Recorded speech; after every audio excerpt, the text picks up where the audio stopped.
So hi guys, welcome to the second workshop.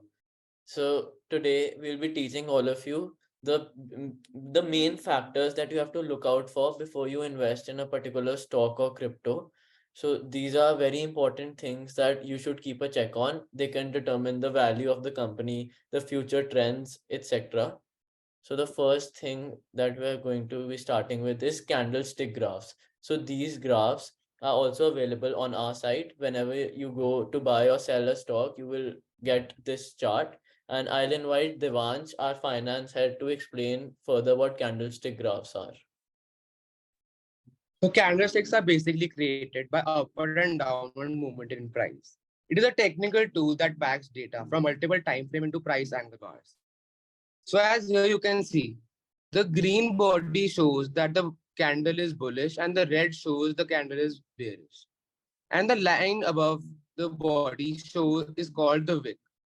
And the top wick of the candle indicates the highest price reached during a time, and the lowest shows and the bottom wick shows the lowest price reached during a day. So yeah, next slide, please. So next, there are particular patterns to look out for with candlestick graphs. So if you find any of these patterns, there's a good chance, like 80 to 90%, that what what's stated here will happen. So the first few patterns I'll talk about is bullish engulfing. If you look at the first one, this happens when the green candle is larger, and the highest point and the lowest point is both greater than the red candle. So this means that the market is bullish and the stock is very likely to go up. You should definitely buy the stock if this is the pattern that you see. And contrasting with that, if the red candle is bigger than the green candle, then it's called bearish engulfing, and the stock is expected to go down, and there are bearish conditions in this case. Yeah. So when two bearish candles appear and one bullish candle is starting from the end point of the bearish candle, it means that the market will boom and go up from now, This is and called vice versa. bullish counter attack. And when two bullish candles appear and a red candle appears, which is starting from the end point of the bullish candle, it means that the market will go down from now. And it is called the bearish counter attack. Yeah. So Next slide. looking at these patterns and learning how to view them in the graphs is very important, because if you have a good enough knowledge of all of these patterns, you can accurately, like, there's a 80 to 90% chance that you will be able to predict where the stock will go in the future. So next, we'll talk about financial ratios. So whenever you have to buy a stock, it's very important to value the company correctly. So to value a company, you can look at the profit and loss account or the balance sheet or cash flow forecast, etc. But that is usually very time consuming, and it's a very cumbersome process. So mostly people, what they do is they look at financial ratios. They're easily available on the internet, and if you and know which ratios to look at and what's the range in which the ratios should be, then it's very easy to predict the value of a particular company. So now we'll be talking about a few ratios to look out for. So the first is the price to book value ratio. So this ratio is basically the share price at that point divided by the book value per share. So what this is, to calculate the book value, as you can see, it's basically the formula is assets minus liabilities, total assets minus total liabilities by the number of shares that the company has sold. So that is the book value per share. And when you divide it, you get the price to book value ratio. And the lower this ratio, the better it is to buy, and more likely that the stock will go up in the future, because it means that if this ratio is low, then it means that the stock is currently trading for a price that is less than the book value. So there is a margin of safety there, and it is very likely that the stock will go up in the future. So next, I'll invite Shaurya to explain the debt to equity ratio. The next quantitative measure is debt to equity ratio. So it determines how much debt a company has compared to its asset. So it is found by dividing the company's total debt by total shareholder equity. So the higher the debt equity ratio means the company may have a harder time covering its assets. So the normal level it should be is of 2, but there are a few exceptions. For example, Apple, it has a high debt to equity ratio, or some companies has a debt to equity ratio less than 0.5, like Reliance. So it tells the overall health of the particular company. Yeah. So the next is price to earnings ratio. It is the ratio of a share price of a stock to its earning per share. And it is used to check the valuation if the company is undervalued or overvalued. The average PE should be around 20 to 25. Anything below that would be considered good, but anything above that is considered to be worse. So as seen here, Apple's PE ratio is at 24.5, which is perfectly fine. Yeah. Yes. Next. So next is EBITDA. So EBITDA is earnings before interest, taxes, and amortization. It is a measure of the company's profitability. If it is helpful for the comparison of one company, it refers to the market standing relative to other companies. So, for example, if a company has a good EBITDA, it not only tells about you the profitability of the company, but also it tells you about its relations with the other companies, how better it is performing in comparison to the other companies in the same line of business. Yes. So the next ratio we'll talk about is ROCE.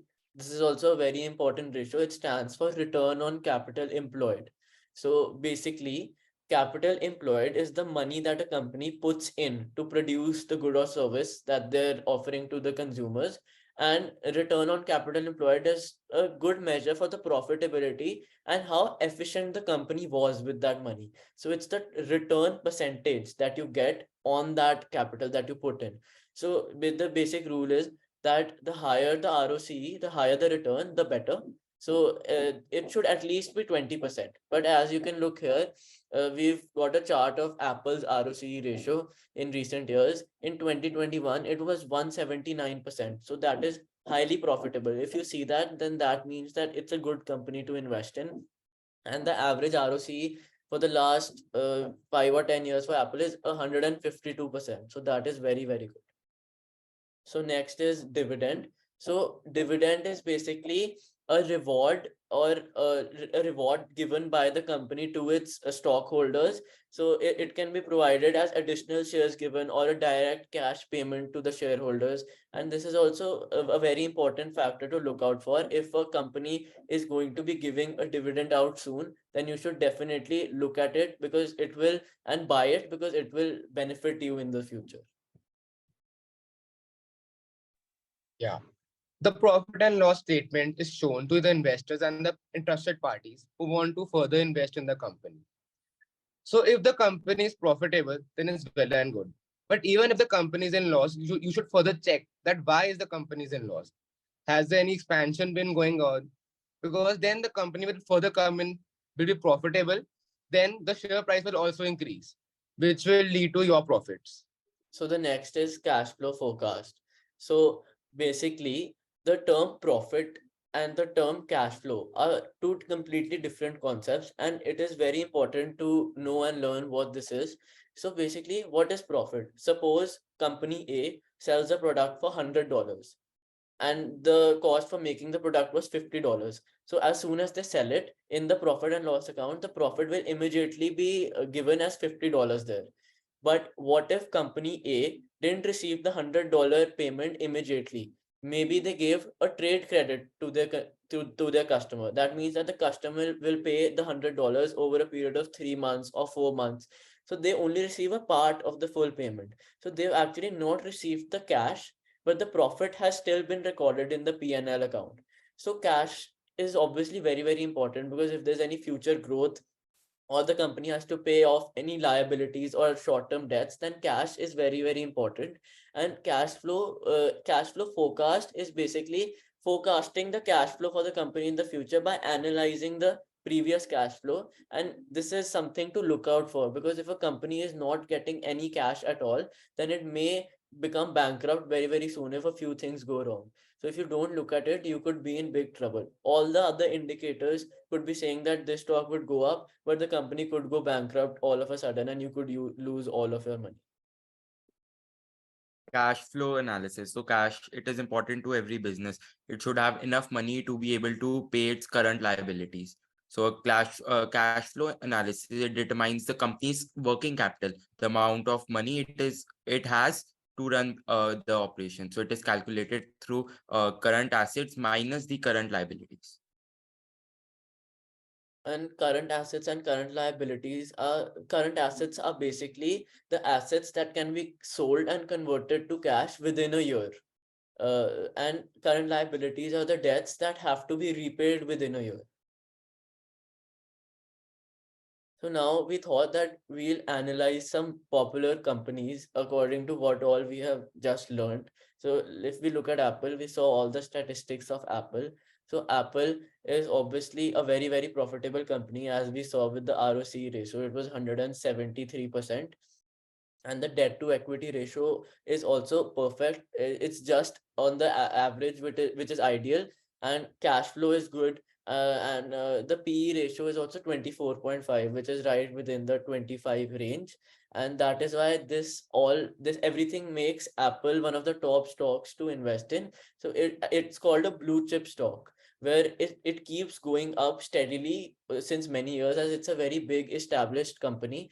And investing in blue chip stocks is a pretty safe investment because they're always expected to go up in the long term. They may not give you as much short term profit as maybe a new IPO or a startup, but in the long term, these are good stocks to invest in, and there's a very low chance of you making a loss in these stocks.